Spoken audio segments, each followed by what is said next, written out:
हरियाणा वासी भाइयों और बहनों, कल हम अपने प्रदेश का 49वां स्थापना दिवस मना रहे हैं। इस ऐतिहासिक दिन की पूर्व संध्या पर मैं सभी प्रदेशवासियों को हार्दिक बधाई और शुभकामनाएं देता हूं। मैं आप सबके उज्जवल भविष्य की मंगल कामना करता हूं। आज राष्ट्रीय एकता के प्रतीक लौह पुरुष सरदार वल्लभ भाई पटेल की जयंती है।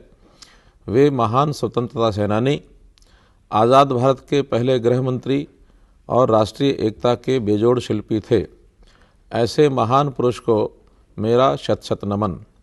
हरियाणा की 13वीं विधानसभा के चुनाव में प्रदेश की जनता ने एक नया इतिहास रचा है। इस चुनाव में प्रदेश की जनता जनार्दन ने माननीय प्रधानमंत्री श्री नरेंद्र मोदी जी की छवि, कुशल नेतृत्व क्षमता और एनडीए सरकार के लगभग 5 महीने की उपलब्धियों पर अपने समर्थन की मुहर लगाई है। इस चुनाव में क्षेत्रवाद और वंशवाद की राजनीति पर सुशासन और विकास की जीत हुई है। प्रदेश की जनता ने जात पात, क्षेत्रवाद तथा अन्य संकीर्णताओं से ऊपर उठकर अपने विवेक से भारतीय जनता पार्टी को पूर्ण बहुमत दिया है। जनता की भावनाओं के अनुरूप मेरी पार्टी तथा विधायक दल ने मुझे मुख्यमंत्री का दायित्व सौंपा है। केंद्र में प्रधानमंत्री श्री नरेंद्र मोदी जी के नेतृत्व में एनडीए सरकार के 5 महीनों की उपलब्धियां हमारे सामने हैं। इनमें मुख्यतः विदेशों से काला धन लाने के लिए एसआईटी का गठन, किसानों को बिचौलियों के चंगुल से मुक्त कराने के लिए फलों एवं सब्जियों को कृषि उत्पाद मार्केटिंग कमेटी से अलग करना, देश की जीडीपी की वृद्धि दर 5.7% पर लाना, प्रधानमंत्री जनधन योजना के अंतर्गत 7.5 करोड़ गरीब परिवारों को ओवरड्राफ्ट योजना सहित बैंकों में खाते खुलवाना, स्वच्छ भारत अभियान, बेटी बचाओ बेटी पढ़ाओ कार्यक्रम, श्रमेव जयते योजना जैसी महत्वाकांक्षी स्कीमें शुरू की गई हैं, जिनके बड़े ही दूरगामी परिणाम होंगे। बढ़ती महंगाई पर अंकुश लगाया गया है। विश्व भर में भी भारत के गौरव का गुणगान होने लगा है।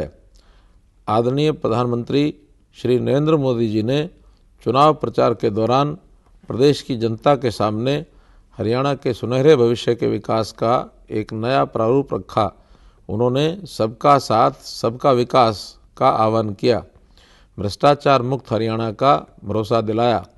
उनकी बात पर विश्वास करते हुए लोगों ने एक समृद्ध, खुशहाल और स्वच्छ हरियाणा के लिए जनादेश दिया है। हम माननीय प्रधानमंत्री श्री नरेंद्र मोदी जी के विचार दर्शन और नीतियों पर चलते हुए प्रदेश की जनता की आशाओं और आकांक्षाओं पर खरा उतरने का पूरा प्रयास करेंगे। चुनाव में किए गए सभी वादों को प्राथमिकता के आधार पर पूरा करेंगे। भाइयों बहनों, ये गौरव की बात है कि आगामी हरियाणा दिवस से हरियाणा अपनी स्थापना के स्वर्ण जयंती वर्ष में प्रवेश कर रहा है। हरियाणा का भूभाग प्राचीन समय से ही वैदिक संस्कृति और भारतीय सभ्यता की जन्मभूमि रहा है। सरस्वती नदी का उद्गम स्थल यमुनानगर के आदि बद्री में माना जाता है। सरस्वती और दृश्य द्वितीय नदियों के तटों पर वेदों उपनिषदों की रचना हुई। धर्म क्षेत्र कुरुक्षेत्र में भगवान श्री कृष्ण ने अपने मुखारविंद से गीता का उद्घोष किया था। गीता में दिए गए उपदेश कर्म योग का पालन करने वाले कर्मठ किसान और वीर जवान इस प्रदेश की शान हैं।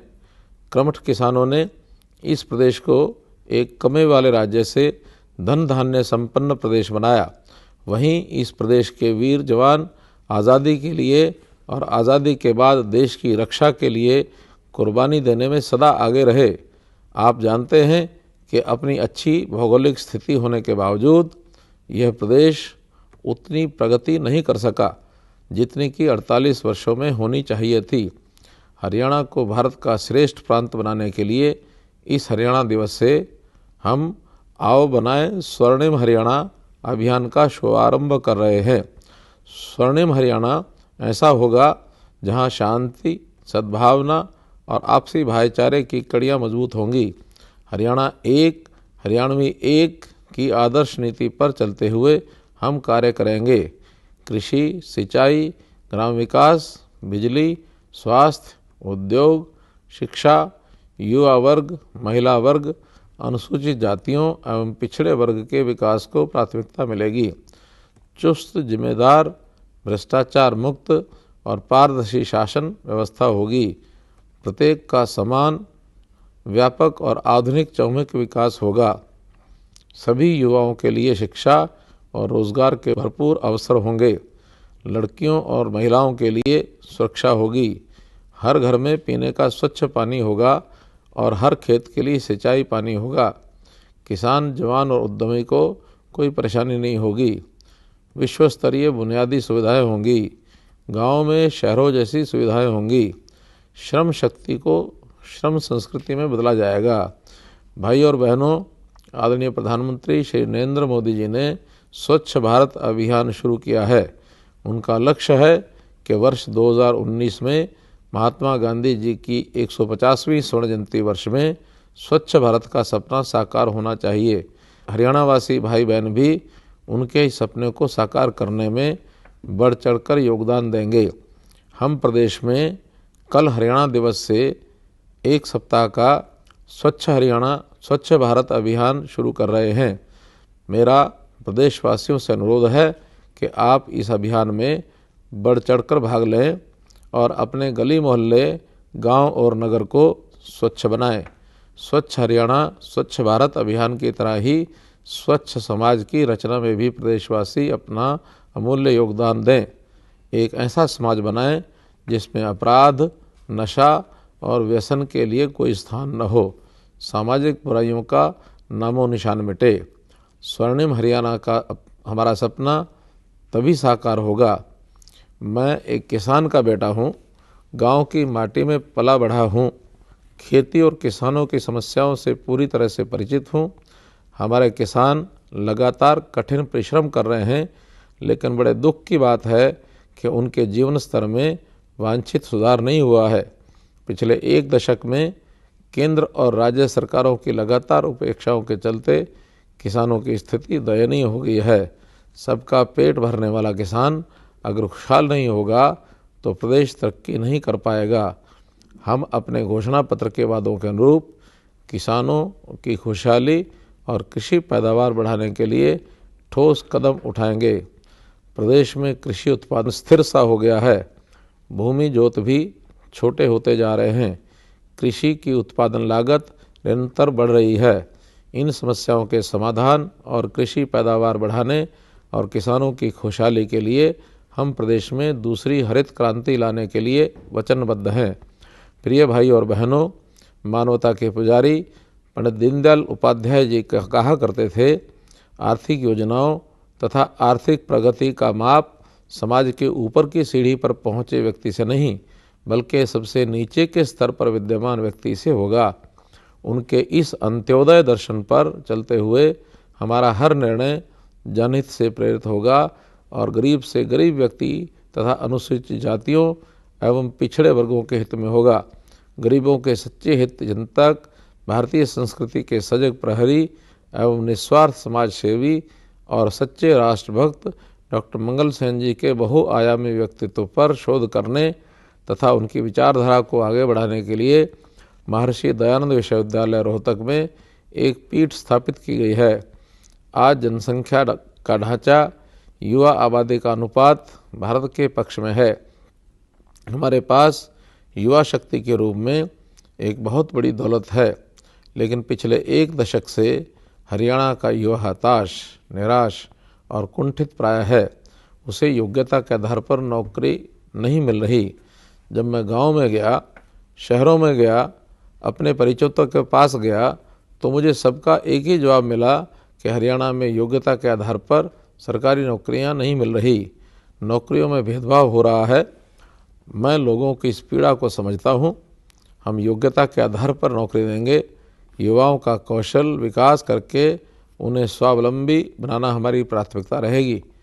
हम युवाओं को रोजगार परक शिक्षा देंगे, उन्हें स्वरोजगार के लिए प्रोत्साहित करेंगे। प्रदेश में असंतुलित लिंगानुपात के बारे में हम चिंतित हैं। हम प्रदेश से कन्या भ्रूण हत्या के कलंक को मिटाएंगे। इससे पैदा होने वाली सामाजिक विसंगतियों को समाप्त करने के लिए हम दृढ़ संकल्प हैं। हम ऐसा माहौल बनाएंगे कि माताएं कन्या के जन्म पर गौरव की अनुभूति करेंगी। प्रदेश में बालिकाओं और महिलाओं के मान सम्मान और सुरक्षा के पूरे प्रबंध किए जाएंगे। बालिका शिक्षा को बढ़ावा दिया जाएगा। मेरा प्रदेशवासियों से अनुरोध है कि वह लड़कों की तरह ही लड़कियों को पढ़ाएं और उन्हें अपने पैरों पर खड़ा होने के काबिल बनाएं। भाई और बहनों, औद्योगिकरण आधुनिक विकास की बुनियाद है। दुर्भाग्य से हरियाणा में अब तक औद्योगिकरण सिर्फ भूमि हड़पने के इरादे से किया गया है। हमारा प्रयास होगा कि उद्योगों को सिर्फ उसी भूमि पर लगाया जाए जो कम उपजाऊ हैं। हम हरियाणा को भूमाफिया के चंगुल से बाहर निकालना चाहते हैं। प्रदेश का समान औद्योगिक विकास होगा। हम प्रदेश के हर क्षेत्र में उद्योग लगाएंगे। राज्य में निवेश करने वाले उद्यमियों का पूर्ण रूप से स्वागत है ताकि हरियाणा की अर्थव्यवस्था सुदृढ़ हो और राज्य के युवाओं के लिए रोजगार के भरपूर अवसर सृजित हों। हम उद्योग और व्यापार के फलने फूलने के अनुकूल माहौल पैदा करेंगे। इंस्पेक्टरी राज को समाप्त करेंगे। प्रदेश की कर्ज में डूबी अर्थव्यवस्था को पटरी पर लाएंगे। जनता के खून पसीने की कमाई का एक एक पैसा कल्याणकारी विकास कार्यों पर खर्च होगा। हर व्यक्ति को तरक्की के समान अवसर मिलेंगे। प्रदेश में विकास और खुशहाली के एक नए युग का सूत्रपात होगा। अंत में मैं सिर्फ यही कहना चाहता हूँ कि हम सभी 2.5 करोड़ हरियाणा वासियों के सहयोग से ही स्वर्णिम हरियाणा के सपने को साकार करने में सफल होंगे। जय हिंद, जय हरियाणा।